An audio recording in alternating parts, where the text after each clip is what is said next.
한 주간 동안에도 올리 지저스, 오직 예수의 이름으로 자기 몸을 쳐 복종시키면서 경건에 이르기를 힘쓰며 사신 여러분들을 주님의 이름으로 축복합니다. 지난 한 주간 동안에는 8.15 광복절을 맞아서 미래의 우리나라가 의의 나라, 평화의 나라, 기쁨의 나라가 되기를 꿈꾸며 기도하며 사셨다면, 금주 이번 주에는 오직 하나님의 은혜로만 살기를 주님의 이름으로 권고를 드립니다. 사람은 누구나 은혜로 살고 있습니다. 어려서는 부모님의 은혜로 살고 성장하면서는 곁에 있는 사람들의 은혜로 사는 것입니다. 사람의 은혜든 하나님의 은혜든 이 다 모두가 은혜로 사는 것이지 자기 혼자의 노력으로 사는 것이 아닙니다. 삶은 혼자 생존할 수 있는 것이 아닙니다. 우리는 지금까지도 은혜로 살았고 지금도 현재도 은혜로 살고 있으며 미래에도 천국 가는 그 순간까지도 은혜로 살게 될 것입니다. 은혜에는 두 종류가 있습니다. 보이는 은혜가 있고 보이지 않는 은혜가 있습니다. 보이는 은혜는 누군가가 나를 보살펴주는 모습이 내 눈에 보이는 은혜입니다. 햇빛이나 바람도 눈에 보이는 하나님의 은혜입니다. 반면에 보이지 않는 은혜, 신령한 은혜, 내적인 은혜입니다. 느껴지기는 하는데 보이지는 않는 은혜입니다. 천국은 보이지 않습니다. 하지만 내 안에 천국이 가득 차 있음을 느낍니다. 내 마음속의 평화, 사랑도 보이지 않지만 가득히 느껴집니다. 그래서 보이지 않는 은혜를 특별한 은혜라고도 이야기를 합니다. 보이는 은혜는 비교할 수가 있습니다. 하지만 보이지 않는 은혜는 비교가 불가능합니다. 우리가 은혜를 받았다, 덜 받았다 이렇게 말할 때 눈으로 보이는 은혜를 비교하는 겁니다. 하지만 여러분, 내 속에 있는 하나님의 신령한 은혜, 천국의 은혜, 사주의 큰 은혜는 보이지 않습니다. 해서 비교할 수가 없습니다. 우린 이 하나님의 보이지 않는 이 신비로운 은혜를 날마다 사모해야 하는 겁니다. 자, 이 오늘 본문에 나오는 사람들을 통해서 보이지 않는 하나님의 이 크고 놀라운 오묘한 은혜를 크게 깨닫고 오직 그 은혜로만 사시는 여러분들이 다 되시도록 주님의 이름으로 축원합니다. 성경에는 사람들이 살아가는 삶의 방식에 대해서 숨김없이 다 기록이 되어 있습니다. 부정적인 면도 숨기지 않고 솔직하게 기록이 되어 있죠. 그들 중에 오늘 본문에 나오는 야곱과 라반, 레아, 라헬, 이들이 어떤 인생을 살아간 사람들이었는지 대해서 상세하게 기록이 됐습니다. 그렇다면 그들은 각각 어떤 인생을 살았습니까? 그리고 오늘 저와 여러분들은 어떤 인생을 살아가야 되겠습니까? 야곱은 심은 대로 거두는 인생을 산 사람이었습니다. 야곱이 한 여인을 향한 사랑이 깊어지면서 정신없이 일을 하게 됩니다. 그 사랑의 꿈을 이루고자 열심히 일을 한 겁니다. 하지만 여러분, 그의 사랑의 꿈은 쉽게 이루어지지 않았습니다. 대가를 톡톡히 치르고 나서야 이루어지게 됐습니다. 왜 그렇게 됐습니까? 그동안 야곱 자신이 뿌린 씨앗이 있었기 때문이죠. 자기가 베풀었던 삶의 방식대로 자기도 똑같은 방식으로 받게 되었기 때문입니다. 야곱은 동생이었지만 자신을 형이라고 속였습니다. 그리고 지금 어떻게 당합니까? 외삼촌 라반한테 레아가 언니인데 라헬의 동생이라고 속임을 당합니다. 야곱은 아버지 이삭이 늙어서 눈이 어두워진 그 어두운 것을 이용해 아버지를 속였습니다. 아버지의 노안을 이용해 속인 거죠. 그리고 지금은 똑같은 방식으로 라반은 밤의 어둠을 이용해서 야곱을 속였습니다. 성도 여러분, 사람은 무엇이든지 심은 대로 거두기 마련입니다. 선을 심으면 항상 선을 거두게 됩니다. 요셉은 선을 심어 행복을 거둔 사람이었죠. 어디를 가든지 그는 선을 심었습니다. 보디발의 집에 종으로 팔려갔을 때도 선을 심었습니다. 감옥에 들어가지 억울하게 감옥에 갇혔지만 그곳에서도 선을 심었습니다. 총리가 됐습니다. 자기를 종으로 팔았던 형들에 대해서 여전히 선대했죠. 선으로 심었습니다. 그 결과 이 요셉, 행복한 삶을 얻게 된 겁니다. 누구든지 무엇으로 심든지 그 종류대로 거둔다는 사실을 망각해서는 안 되는 겁니다. 에스겔서 18장 20절 보시면 의인의 공의도 자기에게로 돌아가고 악인의 악도 자기에게로 돌아가리라 그랬습니다. 이것은 영원토록 불변하는 하나님의 인생의 섭리 법칙입니다. 하나님은 정확하신 분입니다. 우리가 하나님의 눈을 피할 수 있다 이를 생각한다면 이것은 아주 큰 착각입니다. 하나님은 반드시 갚으시는 분입니다. 그것도 아주 정교하게 뚜렷하게 갚으시는 분이죠. 선을 심은 사람에게는 선을 거두게 합니다. 불의를 심은 사람, 일시적으로 성공하는 것 같지만 결국 불의의 열매를 거두게 만드시는 분입니다. 사랑을 심은 사람에게는 사랑을 거두게 만드시고 미움을 심은 사람에게는 언젠가 미움의 대상이 미움받는 사람이 되게 만드시는 것입니다. 갈라디아서 6장 6절과 7절 보시면 가르침을 받는 자는 말씀을 가르치는 자와 좋은 것을 함께하라. 스스로 속이지 말라. 하나님은 업심여김을 받지 아니하시나니 사람이 따라합시다. 무엇으로 심든지 그대로 거두리라. 사람은 자기가 심은 대로 거둔다 그런 말입니다. 그렇다면 우리는 과연 무엇을 심고 있습니까? 그 과정이 비록 어렵고 힘들더라도 영광된 미래를 바라보면서 좋은 것을 심는 여러분들이 되시도록 주님의 이름으로 권고를 드립니다. 그러면 야곱은 무엇을 심었습니까? 야곱은 속임수를 심었습니다. 아버지를 속여 동생인 자기를 형처럼 착각하게 만들었다 그랬습니다. 그렇게 아버지를 가슴 아프게 하고 자기는 장자의 복을 누렸습니다. 그리고 이 야곱 심은 대로 받습니다. 결혼 첫날에 자기가 사랑했던 동생 라헬인 줄 알았는데 상상하지 못한 그 언니 레아가 자기 부인이 되어버려 있는 겁니다. 야곱에게 이것은 큰 충격이었죠. 그러면 야곱이 이런 상황이 발생했을 때 어떻게 해야 옳습니까? 자신의 삶의 방식, 그러니까 속임수를 심은 그런 삶의 방식, 심은 대로 거두는 이 삶의 방식을 돌아보고 반성을 해야 하는 겁니다. 그런데 야곱은 이 일을 놓고 외삼촌 라반에게 오히려 더 큰 소리로 항변을 합니다. 25절 다시 보시면 야곱이 아침에 보니 레아라 라반에게 이르되 외삼촌이 어찌하여 내게 이같이 행하셨나이까? 내가 라헬을 위하여 외삼촌을 섬기지 아니하였나이까? 외삼촌이 나를 속이심은 어찌 됨입니까? 라반이 자기를 속였다고 오히려 더 크게 화를 내고 있는 겁니다. 야곱은 말입니다.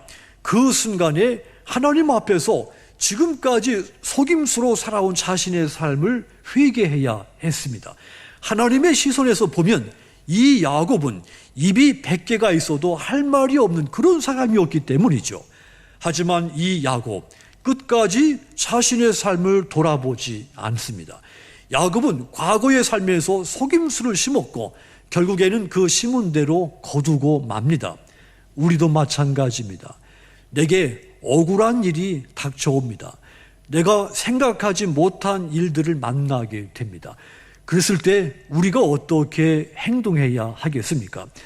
회개하는 마음으로 자신의 신앙과 행동을 되돌아보아야 하는 겁니다. 왜냐하면 내가 지금 심은 대로 거두고 있는지 모르기 때문입니다. 지금 내가 심은 것을 내가 거둘 때도 있지만 내가 거두지 못할 때도 있습니다. 다른 사람이 거둘 때가 있고 장차 내 자손들이 거둘 때도 있는 겁니다.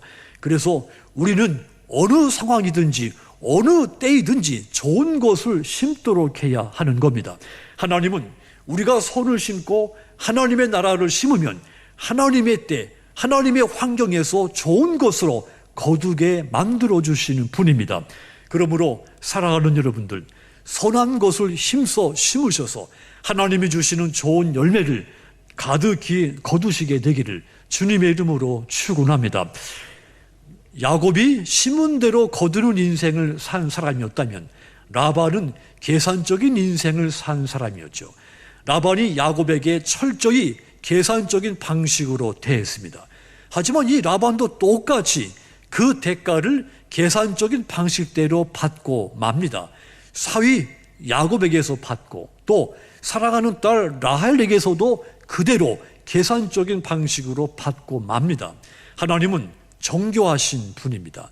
두려운 분이십니다. 계산적인 인생을 사는 것이 겉으로 볼 때는 크게 죄로 보이지 않을 수도 있습니다. 왜냐하면 사회적 관습 때문이죠. 그러니까 세상 사람들이 다 그렇게 계산적으로 살고 있다고 생각하기 때문입니다. 나뿐만 아니라 나만 그렇게 사는 것이 아니라 다른 사람들도 다 똑같이 계산적으로 살아가는데 그게 비난받을 만큼 악한 죄가 되겠느냐, 이런 생각이 들기 때문입니다. 라반이 직접 그렇게 주장하기도 했죠. 26절 보시면 라반이 이르되 언니보다 아우를 먼저 주는 것은 우리 지방에서 하지 아니하는 바이라, 그렇게 말하죠. 우리 지방에서는 약속했더라도 그것을 어기고 언니와 동생을 바꿔서 시집 보내기도 하는 것이 전혀 문제가 되지 않는다는 것이죠. 허물도 아니고 오히려 이것은 때로 아주 정당한 일이라고 주장을 한 겁니다.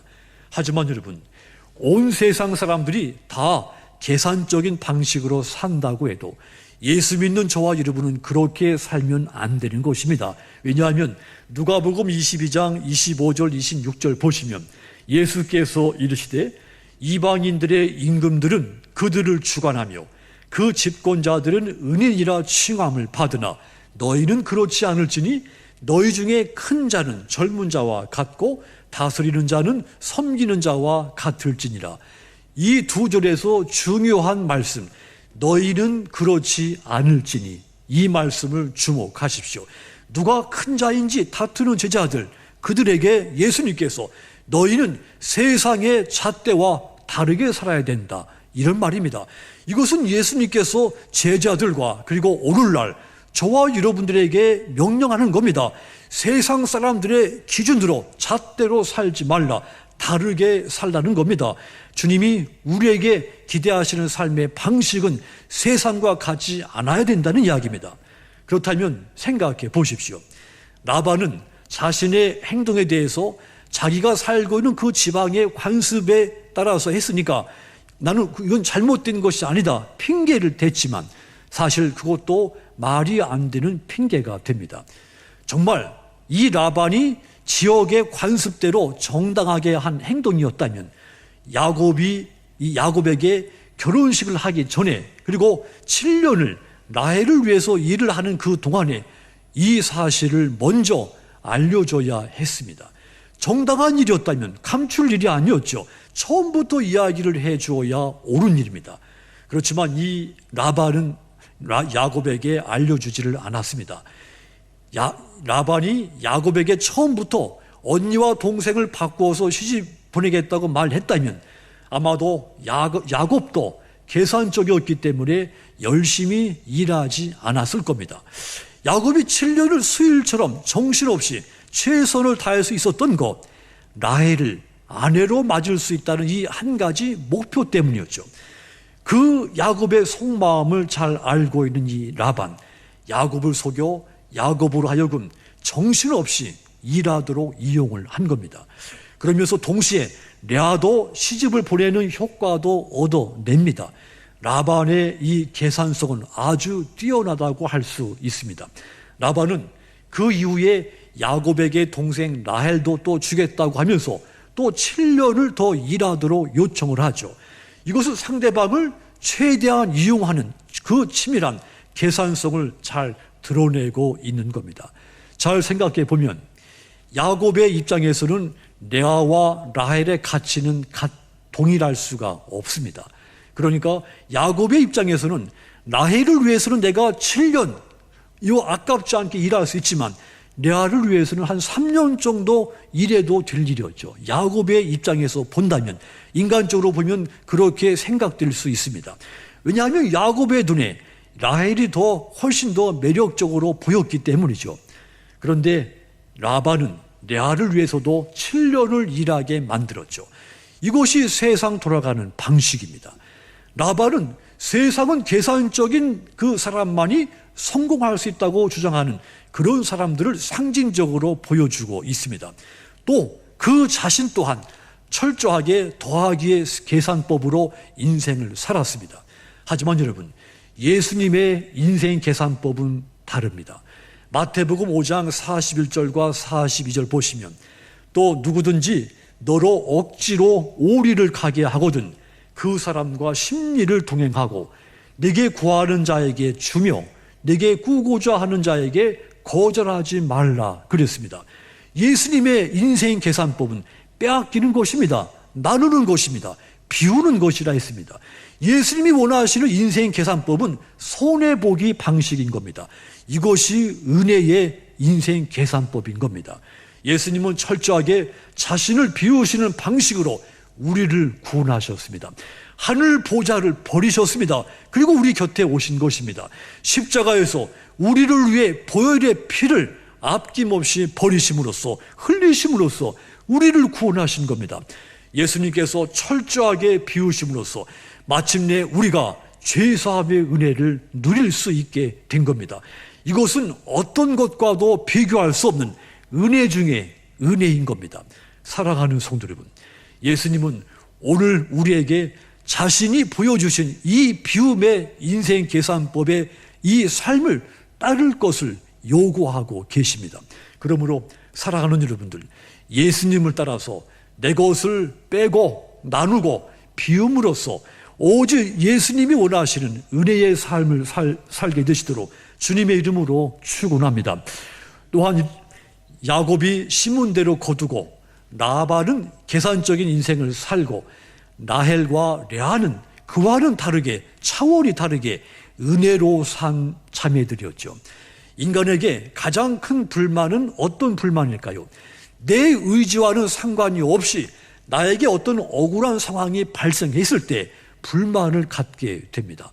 더군다나 그 상황에서 다른 사람들에게 무시를 당하게 됐다면 그 불만은 참을 수가 없는 겁니다. 내가 실수해서 다른 사람들로부터 비판을 받을 때는 참아지지만 내 의지와는 상관이 없는 일들이 발생했는데 그 일 때문에 내가 사람들한테 무시를 당한다. 그것은 참을 수 없는 일이 돼버리죠. 레아의 외모가 그러했습니다. 레아의 외모가 어떠하다고 했습니까? 17절 보시면 레아는 시력이 약했다고 했습니다. 그런데 라헬은 곱고 아리따웠다고 했습니다. 레아에게 이런 상황들은 시력이 약하고 총기가 없고 매력이 없는 이런 자신의 상태는 자신의 의지와는 상관이 없이 생겨버린 상황들이죠. 그리고 이 상황들 때문에 사람들에게 무시를 당했을 것이라는 생각이 듭니다. 그래서 이 레아 외모 콤플렉스를 가지고 있었을 것 같습니다. 아버지 라반이 야곱을 속여서 그녀를 시집 보낸 것을 본다면 레아의 삶의 자존감도 매우 낮았을 거라는 생각도 듭니다. 외모 때문에 괴로운 이 레아, 남편한테도 사랑을 받지를 못했습니다. 32절, 33절 보시면 레아는 사랑받지 못하는 그 마음의 괴로움을 느끼는 여인이었습니다. 그녀는 남편의 사랑을 갈망했습니다. 그녀도 7년을 수일처럼 여기는 그런 사랑을 자신도 한번 받아보고 싶었던 겁니다. 동생인 라헬이 받은 그 사랑, 그 아름답고 낭만적인 사랑을 그녀 자신도 받고 싶었던 것이죠. 그래서 레아는 스스로 자신의 지금 현 상태를 바라보면서 스스로 생각할 때 나는 사랑받고 사는 것이 아니라 동정을 받고 살고 있다고 여겼을 것 같습니다. 그래서 자신을 보면 볼수록 더 불행스럽게 느껴졌을 것 같습니다. 그렇다면 여러분, 이 레아의 인생, 저주받은 인생일까요? 버림받은 인생일까요? 하지만 여러분, 레아의 인생은 결코 저주받거나 버림받은 인생이 아닙니다. 레아의 인생에 큰 전환점이 찾아오죠. 30절과 31절을 비교해 보시면 알 수가 있습니다. 30절까지만 나오면 레아는 너무도 불쌍한 여인이죠. 하지만 하나님은 살아계신 분입니다. 하나님께서 레아의 인생도 창조하신 분입니다. 하나님이 레아의 삶의 주인이 되신 분입니다. 31절 보시면 여호와께서 레아가 사랑받지 못함을 보시고 그의 태를 여셨으나 라헬은 자녀가 없었더라. 이 절에서 가장 앞에 여호와께서, 이 말씀이 중요합니다. 여호와께서, 이 메시지는 레아 인생의 가장 감동스러운 메시지인 겁니다. 왜냐하면 레아의 인생에서 아버지 라반이나 남편 야곱이 전부가 아니라는 메시지였기 때문이죠. 라반이나 야곱보다 더 큰 존재이신 하나님이 자신의 인생 속에 존재하고 또 주인으로 존재하고 계신다는 사실, 이것이 내 인생에서 가장 중요한 말씀의 사건인 겁니다. 그 증거로 하나님이 레아에게 어떤 말씀을 합니까? 여호와께서 그렇게 내가 내 인생의 주인이다 그렇게 선포하시고서 레아에게 레아가 사랑받지 못함을 보시고 그랬습니다. 그러니까 하나님은 다 알고 계셨다는 사실입니다. 하나님께서 지금까지 레아를 지켜보고 계셨다는 뜻입니다. 그가 사랑받지 못하고 있고 버림받고 있는 것 같은 그 모든 상황, 하나님이 다 지켜보고 계신 겁니다. 그래서 하나님은 그녀의 태를 열어주셨습니다. 하나님의 은혜가 이 레아에게 임한 겁니다. 그리하여 레아에게는 외모가 없었고 총기는 없었지만, 그래서 사랑받지는 못했지만, 그러나 하나님은 그녀에게 은혜를 베풀어서 아이를 품게 만든 것이죠. 그러니까 레아의 인생은 하나님의 은혜로 산 인생인 것입니다. 보이지 않는 하나님의 은혜 안에 그녀가 지금까지 버텨오며 살아온 것이죠. 마침내 그녀는 자신에게 아들을 주셔서 위로해 주신 그 하나님의 은혜를 찬송하기 시작합니다. 그래서 네 번째 아들을 낳고 유다라고 이름을 집니다. 유다는 찬양 받는다는 말입니다. 이제부터는 여호와를, 내 인생을 위로하시고 은혜 주신 여호와 하나님을 찬양하겠다, 이런 결심을 담긴 이름을 아들에게 붙여준 겁니다. 그러면 라헬은 어떠할까요? 라헬에게는 자녀가 없었습니다. 그래서 고통을 많이 겪습니다. 하지만 이 라헬에게는 레아에게 없는 아름다움과 총기가 있었다 그랬죠. 그래서 남편의 사랑도 많이 받았습니다. 하지만 라헬은 자식이 없는 이 한 가지 때문에 스트레스를 많이 받습니다. 창세기 30장 1절 보시면 내가 죽겠노라 이렇게 말할 정도로 아기를 갖지 못하는 것에 대한 스트레스가 컸습니다. 자기가 보기에 남편이 자기보다 레아를 더 사랑한다고 착각을 할 정도로 그의 마음 상태가 그러했죠. 라헬은 여성으로서 많은 장점들은 가지고 있었지만 한 가지 아이를 갖지 못하는 부족한 것이 있었던 겁니다. 하지만 하나님은 그 라헬에게도 은혜를 베푸십니다. 창세기 30장 22절 보시면 하나님이 라헬을 생각하신지라 하나님이 그의 소원을 들으시고 그의 태를 여셨으므로, 하나님께서 라헬을 생각하셨습니다. 생각하셨다, 기억하셨다는 뜻입니다. 노아의 홍수 심판 가운데 방주 안에 있는 노아를 기억하신 것 같이 소돔을 심판할 때 아브라함을 기억하시고 롯에게 은혜를 베푸신 것 같이 하나님은 라헬을 기억하신 것이죠. 하나님은 우리 한 사람 한 사람을 기억하시는 분입니다. 기억하시고 은혜를 베푸시는 그 하나님이 라헬의 소원을 들으시고 그녀에게 아들을 허락을 하십니다. 하나님의 은혜가 이 라헬에게도 똑같이 임한 겁니다. 여러분, 모든 사람에게는 무엇인가 부족한 데가 하나 둘쯤은 있기 마련입니다. 모든 것이 다 갖춰진 사람은 없습니다. 모든 것을 갖추었다고 생각하는 사람, 하나님을 바라보지 않습니다. 그래서 모든 것을 갖춘 사람이야말로 정말 큰 결핍을 가진 사람이다, 역설적으로 그렇게 표현할 수 있습니다. 우리는 한 가지 나에게 부족한 것 때문에 하나님을 바라보고 있는 겁니다. 그래서 믿음으로 보면 레아의 결핍도 라헬의 결핍도 모두 은혜인 겁니다. 그들의 결핍이 그들이 하나님을 바라볼 수 있게 만들었고 은혜의 통로가 되게 만들었기 때문이죠. 똑같이 여러분에게도 부족한 것이 하나 있다면 그 부족한 것이 여러분에게 은혜의 통로인 것을 깨닫고 오히려 감사하시기를 주님의 이름으로 부탁을 드립니다. 하나님은 부족한 우리를 기억해 주시고 마침내 수를 셀 수 없는 은혜를 베푸시는 분입니다. 그러니까 여러분에게 무엇인가 부족한 것이 있다면 그것을 불평의 요소로 생각하지 말고 감사의 이유로 생각하시도록 부탁을 드립니다. 그러므로 지금까지 헤아릴 수 없는 그 은혜로 살아오신 여러분, 지속적으로 하나님의 은혜를 크게 깨닫고 감사하며 사시도록 주님의 이름으로 부탁을 드립니다. 사랑하는 성도 여러분, 여러분들은 하나님의 놀랍고도 오묘하신 은혜로 사는 인생들인 것을 망각하지 않기를 부탁을 드립니다.